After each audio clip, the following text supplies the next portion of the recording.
बिस्मिल्लाहिर्रहमानिर्रहीम। अस्सलाम वालेकुम नाज़रीन, मैं हूं आसिम मलिक और आज फिर लेके आया हूं आपके लिए एक नई वीडियो। नाज़रीन, आज की वीडियो में हम बात करेंगे नसूह के हवाले से। नसूह बादशाह के दरबार में काम करता था, हमाम में काम करता था। और हमाम कौन सा? औरतों का हमाम था, जहाँ पे औरतें गुस्ल करती थी, वहाँ पे वो उनको गुस्ल देने का काम करता था।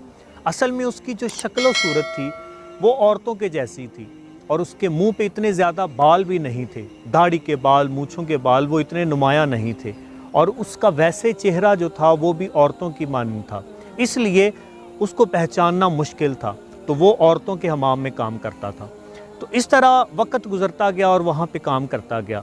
एक दिन शहज़ादी, जो महल की शहज़ादी थी, वो वहाँ पे आई और उसने गुस्ल किया और नसूह ने उसको गुस्ल करवाया। तो नसूह का उसको गुस्ल करवाना बड़ा पसंद आया। नाज़रीन, शहज़ादी ने जब गुस्ल किया तो उसका हीरा कहीं पे गुम हो गया। अब हर तरफ हीरा तलाश करना शुरू कर दिया गया। अब नसूह को अपने लाले पड़ गए, क्योंकि नसूह जो था उसको ये डर था कि कहीं उसकी तलाशी ना ले ली जाए। तो ये उसके लिए बड़ा परेशान कुन मरहला था। वो बहुत परेशान हो रहा था और परेशान होकर वो एक साइड पे छुप गया। तो हर जगह पे हीरा तलाश हो रहा था। तो जब हीरा तलाश कर रहे थे लोग, नौकरानियाँ जो थी हीरा तलाश कर रही थी, तो उन्होंने ये महसूस किया कि नसूह कहीं पे नहीं है। तो नसूह को तलाश करना शुरू कर दिया गया। नसूह पसे पर्दा ये सारी बातें सुन रहा था और साथ में अल्लाह से ये दुआ कर रहा था, अल्लाह से ये इल्तिजा कर रहा था कि या अल्लाह, मैं अब के बार कभी झूठ नहीं बोलूँगा, अब के बार मैं ऐसा काम कभी भी नहीं करूँगा, इस बार, सिर्फ इस बार मेरी जान बचा ले। रो रो के अल्लाह ताला से इल्तिजा करता है और वो इल्तिजा कर रहा है। तो इसी असना में शहज़ादी का जो गुम हीरा था वो मिल जाता है और आवाज़ आती है कि नसूह की तलाश बंद कर दो, क्योंकि हमें हीरा मिल चुका है। नसूह जो है वो अल्लाह ताला का शुक्र अदा करता है और महल से निकल जाता है।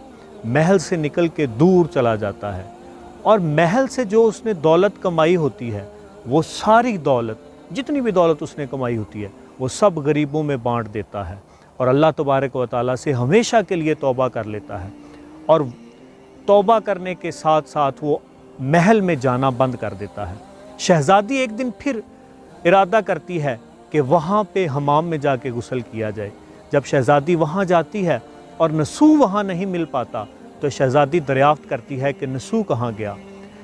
तो पता चलता है कि नसूह तो यहाँ पे कई दिनों से नहीं आ रहा। शहज़ादी उसको पैगाम भेजती है कि नसूह को बुलाया जाए। नसूह के पास जब पैगाम जाता है तो नसूह कहता है कि मैं बीमार हूँ, मैं नहीं आ सकता। वो शहज़ादी के फरमान को ठुकरा देता है और जो पैगाम रसा होता है उसको वापस भेज देता है। नाज़रीन, फिर क्या होता है? नसूह वो शहर छोड़कर, वो इलाका छोड़कर चला जाता है। जब वो इलाका छोड़ के जाता है, एक ऐसी जगह पे चला जाता है, एक पहाड़ी होती है, पहाड़ी की चोटी पे चढ़ा जाता है। वहाँ पे जाके अपना ठिकाना बना लेता है और वहाँ पे रहना शुरू कर देता है। जब वहाँ पे रह रहा होता है तो नसूह देखता है कि उसके करीब एक भैंस चल रही होती है।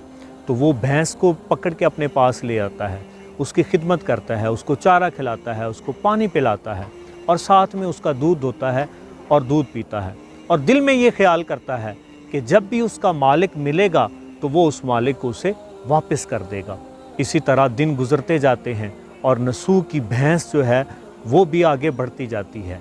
भैंस बच्चा दे देती है और इस तरह वो दूध भी उसका पीता रहता है। नाज़रीन, कुछ अरसे बाद वहाँ से एक काफ़िला गुजरता है। काफ़िले वालों को प्यास की बड़ी शिद्दत महसूस होती है। तो प्यास की शिद्दत में काफ़िले वाले बड़े परेशान होते हैं। तो वो नसूह के घर के पास बैठ जाते हैं। तो नसूह उनसे दरियाफ्त करता है कि क्या मसला है। तो नसूह को बताते हैं कि हमें बहुत ज़्यादा प्यास लगी है।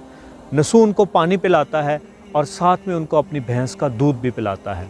काफ़िले वाले दूध पी के बड़ा खुश हो जाते हैं और नसूह को बहुत सारी दुआएं देने के साथ साथ जो माल तिजारत उनके पास होता है उसमें से कुछ हिस्सा नसूह के हवाले कर देते हैं। तो नसूह के पास बहुत सा पैसा जमा हो जाता है। आहिस्ता आहिस्ता वक्त गुजरता जाता है। नसूह वहाँ पे एक शहर आबाद कर लेता है, एक बहुत बड़ा शहर आबाद कर लेता है और उस शहर में अदल का निज़ाम राइज कर देता है। उसके चर्चे दूर दूर तक फैल जाते हैं। तो बादशाह तक जब ये बात पहुंचती है, वो बादशाह जिसके महल में नसूह काम करता था, कि वहाँ पे एक बंदा है और वो अदल व इंसाफ कायम किए हुए है अपने इलाके में। تو بادشاہ اس کے پاس جاتا ہے، اس کے پاس جانے کا ارادہ کرتا ہے۔ سب سے پہلے تو پیغام بھیجتا ہے تاکہ اس کو اپنے محل میں بلایا جائے، تو نسو کہتا ہے کہ میں بہت مصروف ہوں، میں نہیں آ سکتا۔ تو بادشاہ پھر اس کے پاس آنے کا ارادہ کرتا ہے۔ بادشاہ جب اس کے شہر میں داخل ہوتا ہے تو بادشاہ کی موت واقع ہو جاتی ہے۔ اللہ تبارک و تعالیٰ کی طرف سے بادشاہ جو ہے اس کی موت واقع ہو جاتی ہے۔ اور ناظرین، وہاں پہ اصول یہ ہوتا ہے، قانون وہاں کا یہ ہوتا ہے کہ جب بادشاہ کسی کو آخری لمحے یاد کرے یا کسی کے پاس جا رہا ہو تو بادشاہت کا حقدار وہی ہو جاتا ہے۔ یہی نسو کے ساتھ ہوا، لوگوں نے نسو کو بادشاہ بنا دیا، نسو بادشاہ بن گیا اور عدل و انصاف وہاں پہ بھی آ کے قائم کرنے لگا، لوگوں میں اس کا چرچا ہونے لگا۔ اور کچھ دیر بعد، کچھ دنوں بعد نسو کی شادی اسی شہزادی سے بھی ہو گئی۔ ناظرین، ایک دن نسو اپنے دربار میں بیٹھا لوگوں کی فریادیں سن رہا تھا اور لوگوں سے کہہ رہا تھا کہ کوئی بھی آپ کا مسئلہ ہو تو میں حل کرتا ہوں۔ ایک بندہ آیا، اس نے کہا کہ میرے پاس ایک بھینس تھی، وہ بھینس کہیں گم ہو گئی ہے، میری بھینس مجھے چاہیے۔ تو نسو کو وہی بھینس یاد آ گئی، تو اس نے اس بندے سے کہا کہ آپ کی بھینس میرے پاس ہے اور اسی بھینس کی وجہ سے آج میں یہاں پہنچا ہوں۔ اور ساتھ میں اپنے وزیروں کو یہ حکم دیتا ہے کہ جو بھینس ہے اس کی جو میں نے اس سے حاصل کیا ہے اس سے آدھی چیزیں جو ہیں وہ اس شخص کے حوالے کر دی جائیں۔ وہ شخص نسو کی اس بات سے بڑا متاثر ہوا اور اس نے نسو کو کہا کہ آپ اپنے امتحان پہ پورا اترے ہیں، اللہ تبارک و تعالیٰ نے جتنی دفعہ بھی آپ سے امتحان لیا آپ اس میں کامیاب ہوئے ہیں، مجھے اللہ تبارک و تعالیٰ نے آپ کی طرف بھیجا تھا اور آپ اس امتحان میں کامیاب ہوئے ہیں، اور یہ ساری چیزیں اس کے حقدار آپ ہی ہیں، یہ ساری چیزیں آپ کو مبارک ہوں۔ ناظرین، وہ سارا کچھ نسو کو مل جاتا ہے، کس وجہ سے؟ صرف اور صرف اس کی سچائی کی وجہ سے، اس کی نیک نیتی کی وجہ سے۔ آج کی ویڈیو ہمیں یہ درس دیتی ہے کہ ہم ہمیشہ عدل و انصاف کا ساتھ دیں، ہم ہمیشہ سچے لوگوں کا ساتھ دیں۔ اگر ہم ایسا کریں گے تو اللہ تبارک و تعالیٰ کی ذات ہمیں بہت زیادہ نوازے گی، بہت زیادہ عزت ہمیں عطا کی جائے گی، اور اس کے علاوہ مال و دولت جو ہے اس کی بھی بہتات ہوگی۔ اللہ تبارک و تعالیٰ ہمیں ہمیشہ سچ کا، عدل کا اور انصاف کا ساتھ دینے کی توفیق عطا فرمائے۔ ناظرین، آج کی ویڈیو یہاں تک ہی، انشاءاللہ اگلی ویڈیو میں عاصم ملک پھر آپ سے ملاقات کرے گا۔ تب تک کے لیے مجھے دیجیے اجازت، اور اگر آپ اس طرح کی اور ویڈیوز دیکھنا چاہتے ہیں تو چینل کو سبسکرائب کرنا نہ بھولیے گا، ویڈیو کو لائک بھی کیجیے گا اور دوستوں کے ساتھ شیئر بھی کیجیے گا۔ اللہ حافظ۔